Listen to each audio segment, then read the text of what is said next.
Hello everyone, welcome back with another very useful and informative video. In this video, I'll show you how you can fix if the Apple Intelligence is not available on your iPhone device after updating your iPhone device to the latest version iOS 18.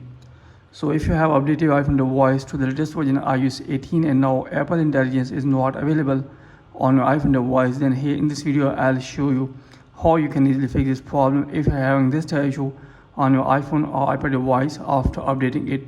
So now let's get started without wasting any time. So first of all, here you need to open settings on your iPhone or iPad device. So after that, here you need to scroll down, then tap on general. Then here you need to tap on soft update, and first of all you will have to make sure that you are using an updated version of iOS. If you're not using an updated version of iOS, then here you'll have to update your iPhone device to the latest available version. So after that, here you will have to go back again open settings on your iPhone or iPad device. So here you will have to scroll it up on your iPhone device, then tap on screen time. So after that, you will see this type of interface. Here you will have to again scroll it up, then tap on content and privacy sections. So after that, here you will have to turn on this toggle from here. So after that, here you'll have to scroll it up, and here you can see that intelligence and Siri is available on my iPhone or iPad device.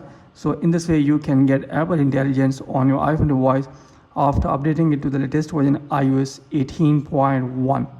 So in this way, you can get Apple Intelligence on your iPhone device. Thanks for watching this video.